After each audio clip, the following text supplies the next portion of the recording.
It had only been a few weeks since the move, but for Mia, time felt stretched, like she was living someone else's life.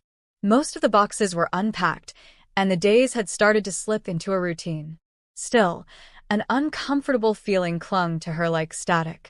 This wasn't just another change of address. This was a whole new world. For most of her life, it had just been her and her mom in a cramped apartment, their lives woven together in a quiet, familiar rhythm. But after her mother's recent remarriage, everything shifted. Now, she was living in a spacious, sunlit house with a boy she barely knew, her new stepbrother. She sat on the edge of the bed, brushing her fingers across the comforter her mom had picked out. The room was beautiful, open, modern, carefully decorated. But to Mia, it felt like a stage set, not a home. Too perfect, too sterile.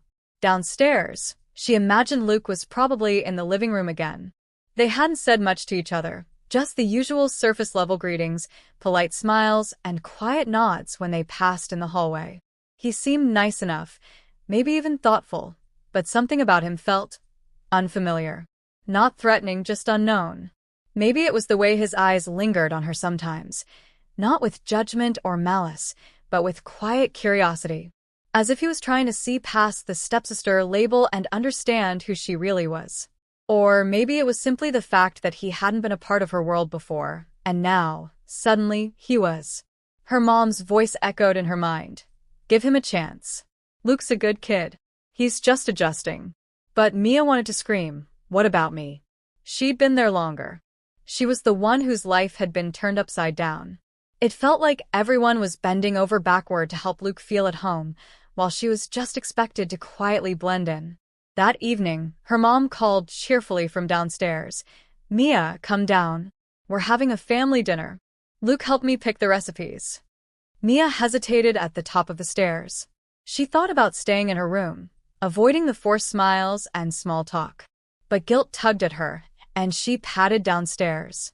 Her mom was buzzing around the stove, and Luke was calmly setting the table. He looked up and smiled, easy and casual. Hey, glad you could join us. Yeah, Mia replied with a polite, faint smile. I'm starving. Dinner was filled with soft conversation, her mom chatting about the neighborhood, the weather, even the garden. Luke said little, but listened attentively.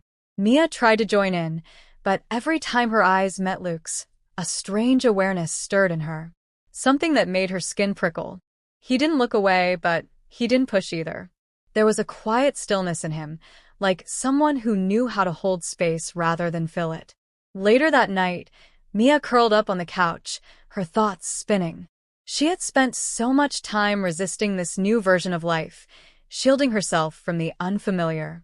And now, she wasn't sure if the discomfort she felt around Luke came from the fact that he was her stepbrother, or from something deeper, something she couldn't name. There was something about the way he looked at her. It wasn't wrong. It wasn't invasive. It was just seeing. And being seen like that made her feel vulnerable in a way she wasn't used to. Her mom sat beside her with a gentle sigh. How are you holding up, sweetheart? Mia shrugged. It's a lot. Still adjusting. Her mom gave her a warm smile, the kind that didn't push but quietly encouraged. I get it. But Luke's adjusting too. He's trying. Give it time. You're strong. You'll figure it out. Sometimes the most meaningful connections show up when we least expect them.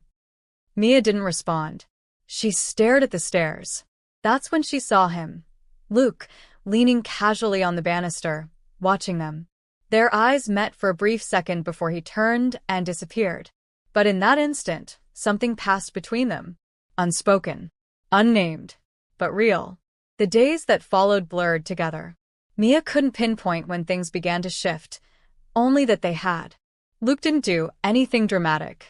It was the little things that started to matter. A quiet kindness. A second glance. The calmness he carried, like a soft hum in a silent room. One evening, hungry and assuming the house was empty, Mia wandered into the kitchen. Her mom was working late. She didn't expect to find Luke already there. He looked up and held out a second mug. Made extra, he said, handing her a cup of tea. Figured you might want one. Caught off guard, Mia took it. Thanks.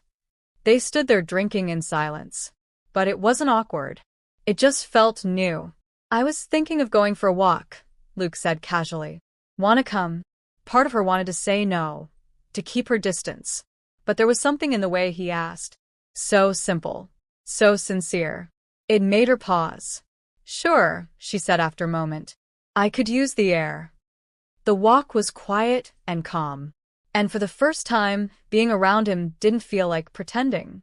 It felt easy. As if they weren't strangers thrown under one roof, but two people slowly figuring out how to coexist. Do you like it here? Luke asked. Mia shrugged. It's different.